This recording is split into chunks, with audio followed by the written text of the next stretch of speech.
¿Cuántos podrían decir que ya están agotados? ¿Cuántos podrían decir de que ya es demasiado lo que están sobrellevando? Hay algunas personas que lamentablemente todo se les ha juntado. Porque entendemos de que poder llevar una situación o un par de cosas, quizás sí se puede. Difícil, pero se puede. Pero cuando son más que una cosa, cuando son problemas, familiares, en la relación o con los hijos, nos afecta definitivamente. Cuando el emprendimiento, el negocio que iniciamos no está yendo bien. Cuando hay escasez en la casa y hay cuentas que pagar. Cuando son bastantes las variables que están desgastándonos. Y hay personas que están así ya años. Y esto nos ha conducido a lo que conocemos como agotamiento.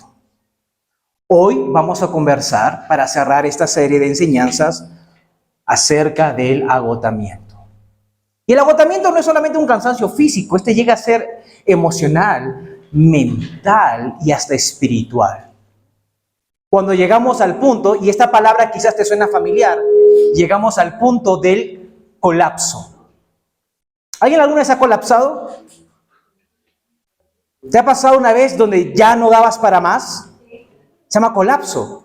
Y algunos de ustedes están a punto de colapsar. Algunos de ustedes están a punto de fundirse si no tienen cuidado. Te estás sobreexigiendo. Y acá viene quizás el pensamiento que más nos pesa. Porque cuando converso con personas que están a punto de colapsar, que se están sobreexigiendo, están llevando sus vidas al límite, usualmente es la respuesta que hemos dado todos nosotros. Es que tengo que hacerlo. ¿Una vez lo has pensado? ¿Lo has dicho? Tengo que hacerlo. Y nos cargamos a nosotros mismos. Pero te digo una cosa. En el momento que tú te fundas, en el momento que tú colapses, será más complicado levantarse. Y sé que hay una delgada tensión en este tema, porque entonces, ¿cómo hago? ¿Cómo soluciono mis problemas? Hoy día vamos a recurrir a la palabra de Dios para encontrar sabiduría, dirección divina para poder lidiar en estas temporadas de agotamiento. Anota esto, un estudio reveló lo siguiente: más de la mitad de los trabajadores se sienten agotados como resultado de las exigencias de sus trabajos. ¿Cuántos alguna vez no han sentido un agotamiento laboral? Donde ya no daba más, te sentabas ahí frente al escritorio y estabas en blanco. Hasta te tenías que producir algo y no podías, estabas agotado. Ya estabas respirando, estabas con los ojos abiertos, pero no dabas para más. Y es interesante que solo cuando nos enfocamos en el lado laboral, la mitad de las personas. Ahora, añadamos esto, el ambiente social, familiar, económico, esto se incrementa cada vez más, haciéndose una realidad. Ahora bien, en sí, ¿qué es el agotamiento? Simplemente es la incapacidad que tenemos de poder equilibrar todas nuestras responsabilidades. Cuando nos agotamos, escucha esto, cuando no hemos desarrollado la capacidad de equilibrar lo que hacemos. Haciendo, por lo tanto, que te sobreexijas. Y la pregunta es para nosotros como iglesia y seguidores de Cristo que somos, ¿esto es realmente importante como para tratarlo en la iglesia? Yo espero que la respuesta de Jesucristo que veremos al final de la enseñanza pueda traerte esperanza, claridad y sobre todo el día de hoy, un descanso. Hay personas bien intencionadas, creyentes usualmente, que te dicen: hey, tranquilo, no es agotamiento, simplemente andas un poco estresado. El agotamiento es más que estrés. Así que vamos a notar la diferencia. Para empezar, un poco de conceptos que nos van a traer claridad durante esta mañana. El estrés, anota esto, generalmente es de corta duración. El estrés es de corta duración y está relacionado con un proyecto o un evento temporal. Se avecina un examen. Se avecina un proyecto. Estás en medio de un proyecto que sí te está estresando, te está quitando el sueño, estás tenso. Pero usualmente es de corta duración. ¿Pero qué es el agotamiento? Esto va mucho más allá. porque es un estilo de vida. Anota lo siguiente, el agotamiento es un estrés crónico que parece interminable. Por eso yo digo que hay algunos de ustedes que ya están viviendo el agotamiento, no un par de días, sino semanas, meses y probablemente años. Nos da vergüenza a nosotros el poder comentarlo, aceptarlo. Hoy día vamos a estudiar la vida del profeta Elías. Elías es un claro ejemplo de un buen hombre, como tú lo eres, que puede amar a Dios, pero que a la vez puede experimentar el agotamiento. Elías era un hombre muy valiente, ¿sabías? Él agarró y se paró frente al rey Acab y lo confrontó. Y le dijo, rey, tú estás haciendo mal. Elías era un hombre de oración, porque Elías oró y la lluvia cesó. El Señor tenía una conexión especial con Elías. Elías tenía tanta pasión por las cosas de Dios como tú la tienes, y es el hecho que tú hayas venido el día de hoy, que en un día se enfrentó a cientos de profetas de Baal.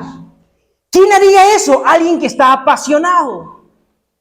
Pero acá viene la parte que más me intriga, la parte que es más interesante para mí. Elías, escúchame acá por favor, Elías, después de cada victoria, escucha eso, Elías fue alimentado de una manera milagrosa. ¿Alguien sabe cómo fue alimentado Elías? En el tiempo de sequía y escasez, el Señor alimentaba a Elías enviando cuervos para Elías. O sea, Elías resucitó al hijo de una viuda. Ahora, si hablamos de las experiencias y milagros a los cuales Elías fue expuesto, no acabamos. Pero ¿sabes qué sucedió? La esposa de Acab, no Acab, la esposa de Acab, porque en un momento Acab sí mandó a perseguir a Elías. Pero acá viene la esposa que está enojada porque a su marido lo han hecho quedar mal. Y le hace llegar, o a casa, publica en su muro, Jezabel, en su Instagram, Elías, ya fuiste, te voy a destruir. Y llenó su muro de puras indirectas y le etiquetó, lo amenazó. Pero cuando estudiamos la Biblia bien, solo fue una amenaza porque su esposo sí lo mandó a perseguir. Jezabel nunca hizo nada, solo lo amenazó. Pero es interesante que Elías, después de haber batallado con profetas, después de haber orado por sequías, después de haber hecho muchas otras cosas, se derrumbó porque alguien le amenazó. Como que no tiene sentido. ¿Cómo es posible que un hombre tan fuerte y tan valeroso, tan amante del Señor, tan apasionado por las cosas de Dios, colapse ante un comentario, una crítica? Pero ¿sabes por qué no nos sorprendemos? Porque te ha pasado a ti, me ha pasado a mí.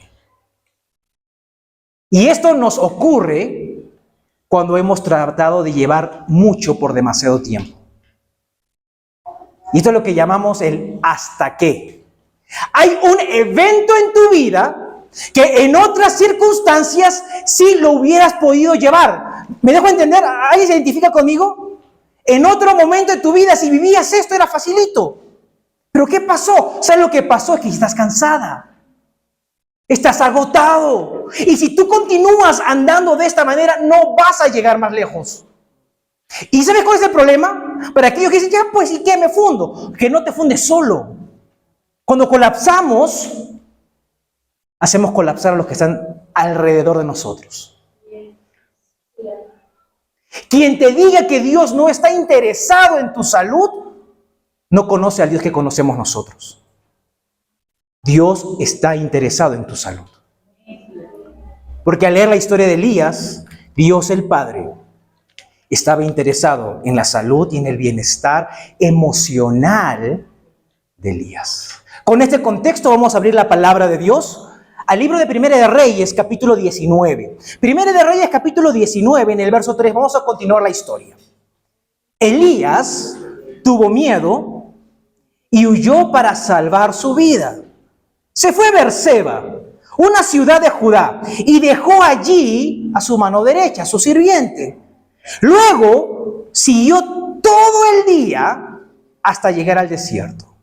Se sentó bajo un solitario árbol de retama y pidió. ¿Qué pidió? Todos juntos decimos, pidió. A veces no lo decimos verbalmente, pero en la gran mayoría de veces lo hemos deseado.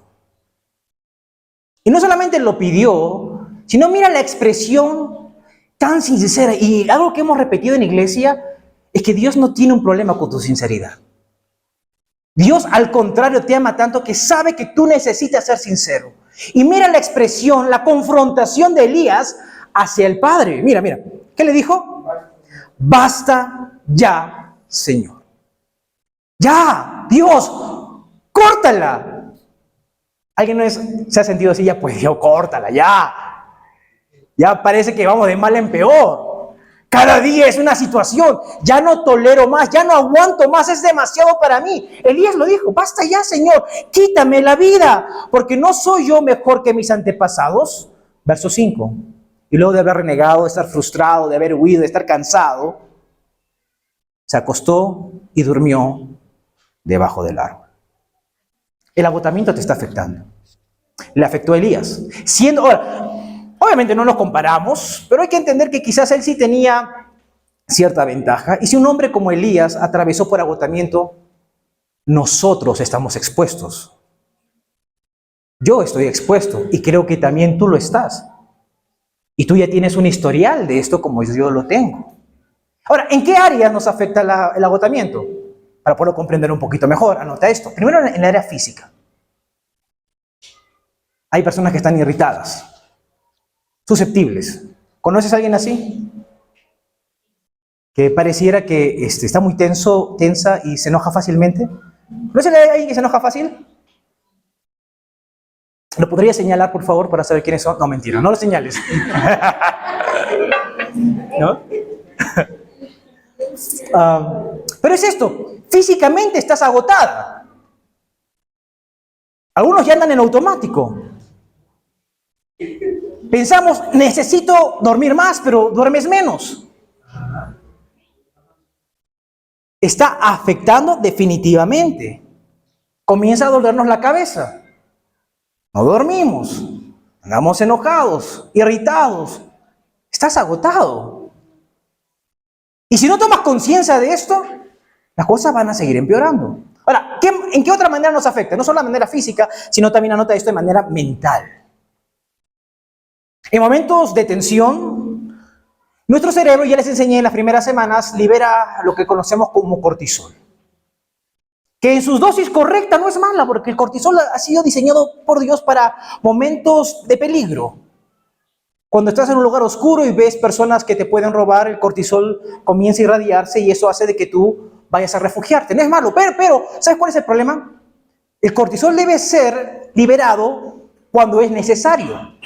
El problema es que cuando el cortisol es constantemente liberado, es cuando comienza a afectar tu salud mental. El desgaste. Un estado constante de miedo y peligro no es saludable para nadie. ¿Por qué? Escucha esto, porque nubla tu capacidad de tomar decisiones. Es por eso que hay gente que pospone decisiones por mucho tiempo. ¿Conoces a alguien así? Se quedó tomar una decisión, pero como estás tan agotado no puedes pensar bien. Y no tomas ninguna decisión. Decisiones que son importantes tomar, no las tomas por tu agotamiento. Ahora, no solamente es físico, mental, anota lo tercero, sino que también es emocional. Esto ya se ve reflejado en los rostros. Personas decaídas, desanimadas, frustradas, que se autocompadecen. Cada una de estas cosas era parte de la vida de Elías, como quizás sea la tuya. ¿Te has identificado en alguna de estas áreas? Tú puedes decir, sí, yo me veo en 2, 3 de estas áreas. Pues probablemente tienes agotamiento. Ahora viene la pregunta más importante, diría yo. ¿Cómo llegamos a ese punto? ¿En qué momento llegamos a descuidarnos tanto Y nos hemos llevado al límite del agotamiento, porque es importante, escuche esto, cuando fracasamos, cuando caemos, cuando nos unimos, y esto es un principio de vida, siempre es importante descubrir qué nos llevó a eso, porque si no vamos a volver a caer en lo mismo. Errores comunes que hacemos nosotros, anota, número 1, primer error, nos desgastamos hasta el cansancio, nos llevamos al límite. Creemos que podemos y creemos que debemos y peor que nada creemos que tenemos. Ante una situación de una amenaza, una crítica, una indirecta de parte de Jezabel, mira qué hizo Elías, 1 Reyes 17:3. Elías tuvo miedo y huyó. Ahora, cuando empezamos a huir, no es que agarró, chapó su taxi, no sé, compró un boleto de avión y se fue. Él viajó 170 kilómetros. En desesperación. No tuvo tiempo para planificar un viaje, de alistar maletas, sino que él se desesperó y tomó una mala decisión. Sabiendo ya de su estado, él decide emprender un viaje que lo iba a terminar de acabar.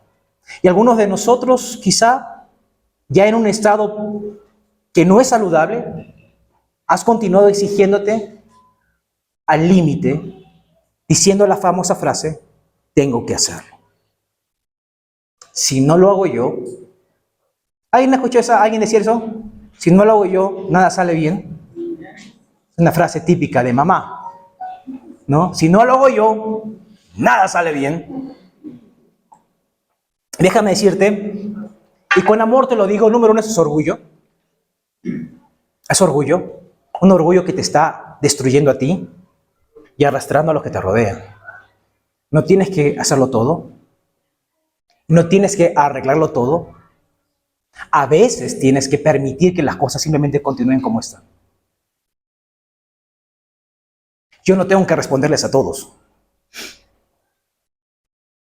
Mi error pasado, ¿sabes qué fue? Responder a todos. Atender a todos. ¿Sabes qué le hace eso a la vida de una persona? Lo consume. No tienes que hacerlo. Pero vivimos en una cultura que es, tengo que hacerlo. Tengo que hacerlo. Tú tienes que trazar este límite. Ok. Número 2. Otro error común. Intentamos hacerlo todo por nuestra cuenta. Nos aislamos y decimos, yo lo puedo hacer solo. No solo lo tengo que hacer y lo quiero hacer todo. Aceptamos compromisos que no podemos, pero porque alguien más lo pidió, lo aceptamos. Y lo aceptamos, sea por presión social, por presión, y esto ocurre mucho en las iglesias, por presión de la iglesia misma. Aceptamos compromisos que no debemos de aceptar y para el cómo lo hacemos solos. Usualmente una característica de una persona que está ya sufriendo del agotamiento comienza a aislarse. El ser humano por naturaleza no nos gusta vernos vulnerables, que nos vean tal como somos. Y en vez de buscar ayuda, en vez de decir, ¿sabes qué? No puedo más con esto. Necesito delegar esto a alguien más. O no lo vamos a hacer porque esto ya sería sobreexigirnos. No buscamos ayuda. Seguimos recalculando, así como el GPS, recalculando cómo lo puedo lograr otra vez. ¿Qué hizo Elías? Verso 3 nos dice que Elías se fue a Beerseba, una ciudad de Judá, y dejó allí ¿a quién? A su sirviente. Hay personas que han elegido el aislamiento. Y para aquellos que con cariño nos ven desde YouTube, es necesario ser parte de una comunidad. Algo que aprendí y que fue clave y vital, y eso lo compartí la semana pasada, fue el acompañamiento que alguien necesita para levantarse. El acompañamiento es vital, pero hay muchos que eligen solo. Nuestros problemas, usualmente dicen en las casas, no salen de acá. Lo manejamos nosotros. ¿Qué le enseñas a tus hijos? A nunca buscar ayuda. Necesitamos ayuda. Y número 3, tercer error, anota esto. Nos enfocamos en lo negativo. Alguien que ya está agotado se enfoca en lo negativo. La vida no es tan negativa como creemos, pero nuestra mente está enfocada en esto. Dice, basta ya, Señor, verso 4, quítame la vida porque dice él, no soy mejor que mis antepasados. ¿Sabe qué? Soy un fracaso. Nada hago bien. Mira dónde conduje a mi familia. Mira en qué posición me encuentro. Ya es la persona que se encuentra estancada. Ok, hasta ahí todo parece negativo, todo parece frustrante. Parece que Alonso acaba de mostrarnos la herida, el problema. Sí. Pero ¿qué sucede cuando llegamos al agotamiento? ¿Qué le pasó a Elías cuando llegó a ese punto de ya no aguantar más, de decir basta ya? Cuando estás en tu temporada más oscura, escúchame esto bien, Dios se acerca a ti. Se acercó a Elías. Y aunque no lo creas, y esto es hermoso, Dios el día de hoy se está acercando a ti. Pero ¿por qué no lo veo? ¿Por qué no lo siento? Quiero verlo, quiero sentirlo, quiero que me dirija. Porque estás muy ajetreado. Y hoy vamos a aprender cómo experimentar su presencia que nos va a brindar ese descanso que tanto necesitamos. Verso 5. ¿Qué sucedió? Entonces se acostó Elías debajo del árbol mientras dormía. ¿Y qué pasó? Un ángel lo tocó y le dijo, o mejor dicho, ¿qué no le dijo el ángel a Elías? ¿Qué no le dijo? Ya ves, por no orar suficiente. ¿Qué no le dijo el ángel? Ah, Elías, es que ese es un problema de pecado. Porque usualmente son las expresiones que escuchamos en las iglesias. No estás orando. Seguro que hay pecado. Usualmente pensamos así. No, el ángel del Señor fue más sabio que esto e identificó el problema. Mira, ¿qué le dijo? Un ángel le tocó y le dijo, levántate, tienes hambre, Elías. Simple, Elías, come. Necesitas cuidar de ti mismo. Necesitas ser un poco egoísta y pensar en ti.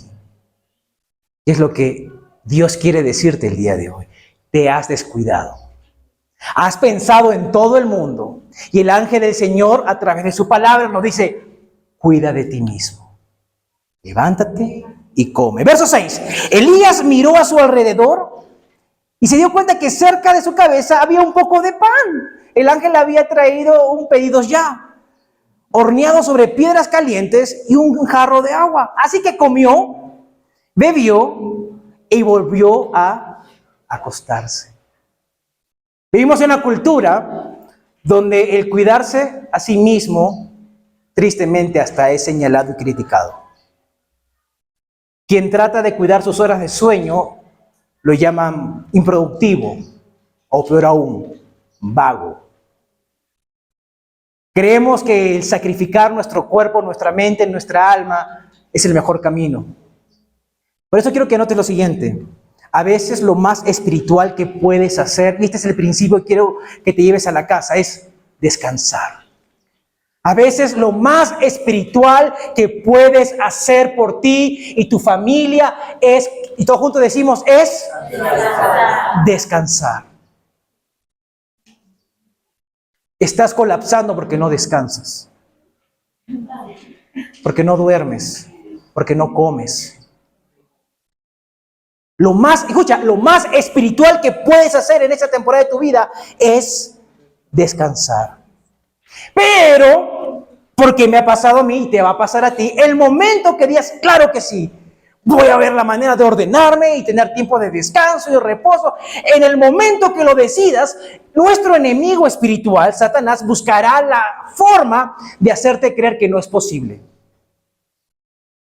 Te lo digo desde ya porque va a pasar en estos días. No, hay otras cosas que tengo que atender. Porque él quiere mantenerte agotado. ¿Por qué? Y todos que hemos atravesado por esto podemos decir amén a esto. Porque cuando estamos agotados, usualmente tomamos malas decisiones. Y es lo que quiere el enemigo. Por eso es muy importante entenderlo, abrazarlo. Lo más sabio que puedes hacer es tomar un break, un descanso. Y si esto significa renunciar a ciertos privilegios, renunciar a ciertas comodidades, tu salud es más importante que cualquier comodidad. Porque tus hijos se van a quedar sin papá o sin abuelo más pronto de lo que tenía que suceder. Ok, y esto no es algo de estar cansado, por si acaso. El agotamiento va mucho más allá. Porque cuando estás cansado, duermes un poco, recuperas las horas. Eso es... No, cuando uno está agotado, y entiende bien esto, está vacío. Cuando estás vacío, no produces. ¿Cuántos manejan? ¿Cuántos usualmente llevan sus vehículos donde ya está parpadeando la señal de gasolina? ¿Sí? Ese es mi grupo. Hay gente que cuando ya pasa la mitad, no, tengo que entrar al gris. No, ellos no nos agradan. No, nosotros usualmente venimos, y calculamos, sí está parpadeando, esto me alcanza por tantos kilómetros, y le damos. Y cuando sentimos que ya el carro está saltando, ok, ya tengo que ir al grifo. ¿Sabes? Tú ya estás saltando, estás colapsando, porque estás vacío. Y cuando estoy vacío, ¿qué tengo que hacer? Llenarte. No se arregla durmiendo más solamente, tienes que llenarte. Tu agotamiento te ha dejado vacío. Ahora bien, ¿cómo nos llenamos? De muchas maneras. Si tu agotamiento es físico, lo que tienes que hacer, dicen los expertos, es llenarte con nuevas actividades, quizás un poquito más mentales. Leer, meditar. Si tu agotamiento es mental, si en el trabajo estás ahí, ya está el Excel abierto y no puedes ni siquiera teclear nada, y estás agotado mentalmente, quizás tienes que añadir actividades físicas que van a traer a tu vida llenura. Pero sobre todas las cosas, y aquí esta es la clave, escúchame acá, lo que tú necesitas es un encuentro con Dios. Es importante que lo entiendas. Lo que tú necesitas en esta temporada de tu vida es un encuentro con Dios. Y acá nadie te va a forzar a hacerlo. Te amamos demasiado como para que tú puedas sentir la libertad de elegir. Pero te tengo que advertir, tengo que darte un disclaimer.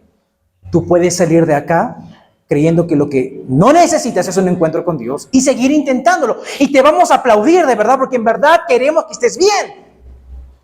Pero conocemos cómo acaba eso. Porque nuestro ser tiene... Salomón dijo esto en Eclesiastés. Tenemos un abismo dentro de nosotros. Un vacío que busca la presencia de Dios. Y hasta que no estemos completos, siempre nos vamos a sentir vacíos. Él nos llena y Él te llena. Adelante, inténtalo de muchas otras maneras. Eres libre y te deseamos lo mejor. Pero sin el encuentro con Dios, nunca estarás lleno. Por eso, la historia de agotamiento de Elías, que tiene que ver con cosas más prácticas y físicas de la vida, como el descanso, tiene un elemento adicional. Sigamos leyendo, verso número 11. El Señor le dijo a Elías, sal y ponte de pie delante de mí en la montaña. Y mientras Elías estaba de pie, el Señor pasó. Y vino un viento fuerte e impetuoso y azotó la montaña. La ráfaga fue tan tremenda que las rocas aflojaron. Pero el Señor no estaba en ese viento. Después del viento hubo un terremoto. Pero Dios tampoco estaba en ese terremoto. Verso 12. Pasado el terremoto hubo un incendio, pero el Señor no estaba en el incendio. Y después del incendio hubo, y subraya esta parte, un suave susurro. Un suave susurro. ¿Dónde estaba Dios? Dios no estaba en lo extraordinario. Porque sé que tú esperas algo extraordinario que suceda, ¿verdad? De que de la nada una corporación te llame y te nombre gerente. Algo extraordinario deseo. Dios, escucha esto, estaba en lo ordinario. Y Dios, escucha esto es hermoso. Dios quiere encontrarse contigo en lo ordinario de tu vida. Pero ¿por qué no lo encuentras? Porque estás moviéndote mucho. Estás muy ajetreado. Y esta es la parte que me encantó y me enamoró de Dios. ¿Por qué Dios no gritó? ¿Por qué Dios susurró? ¿Cuándo alguien susurra a otra persona? Cuando estás cerca, susurras. Salvo que estés sordo como yo, ¿no? Que me tienen que gritar a mí. Pero cuando estás cerca, no hay necesidad de gritar. Y Dios le quería decir a Elías, Elías, solo susurro porque estoy cerca de ti. Elías esperaba algo grandioso, algo en el terremoto, una manifestación en medio de ese incendio, en medio de esa tormenta, pero Dios le dijo, no, Señor, lo que tú necesitas es mi presencia. Lo más hermoso es que estoy cerca de ti. Abre los ojos. Y acá tomamos la enseñanza, la conectamos a la semana pasada, donde vimos que nuestras heridas y desgracias del pasado no era el fin de nuestras vidas, sino el inicio de algo nuevo. ¿Por qué? Porque te permite abrir los ojos y ver que Dios está presente. No es el fin, es el inicio. Un susurro donde Dios te dice, sé que estás débil, sé que no aguantas más, sé que estás cansada, sé que no sabes qué decisión tomar. Sé que trata de ser fuerte porque tienes hijos o una esposa que te está viendo y tú tienes que traer serenidad al hogar. Dios te dice eso el día de hoy, lo sé. Pero quiero que sepas algo más, que no estás solo. Y yo te hago una invitación, dice el Señor. Las palabras de Jesucristo que te prometí que íbamos a leerlas al final del servicio son estas. En el Evangelio de Mateo capítulo 11, verso 28. Jesús dijo esto. Vengan a mí, los que están cansados y agobiados. Nos detenemos acá. ¿Alguien está cansado? ¿Alguien está agobiado? ¿Ok? Él te hace a ti la invitación. ¿Sientes que ya no puedes más con todo? ¿Que es demasiado? Él dice, ven a mí. Y la promesa, cuando tú vienes a Él, en el susurro, yo te haré descansar. No hay viaje, no hay feriado que pueda brindarte lo que Jesús puede brindarte. Descanso. Podemos descansar en medio del caos. Acepten mi enseñanza, dice el verso 29, y aprendan de mí, que soy paciente y humilde. Y otra vez la promesa, conmigo encontrarán descanso. Aprendan de mí, dice. Y al final termina diciendo, mi enseñanza es agradable. La vida no tiene que ser una tragedia. La vida puede ser agradable. No tienes que aguantar la vida, puedes disfrutar la vida. No tienes que aguantar el matrimonio, puedes disfrutar el matrimonio. No tienes que aguantar tu trabajo, puedes disfrutar tu trabajo. Pero tienes que aceptar la invitación de Jesús que dice, solo te vas a fundir, solita te vas a colapsar. Sé que no quieres molestar a nadie, sé que no quieres incomodar a alguien, pero si sigues así, vas a caer como Elías, deseando morir. El Señor te hace una invitación. Uno, a buscar maneras saludables de descansar. Pero dos, y quizás la más importante, Él te invita a una relación con Él, a un encuentro, a disfrutar de su presencia, porque Él te dice, aprende de mí. ¿Y cómo aprendemos de Él? Cada día que nos encontramos con Él. Él te va transformando. Él te va brindando esperanza. Sí, la cosa está fea, pero estoy contigo. Sí, Señor. Eventualmente todo se va a arreglar. Todo se va a aclarar. Este no es el fin, este viene a ser lo que es el comienzo. Él te invita el día de hoy. Ven. ¿Cuántos van a aceptar esa invitación? Amado Dios,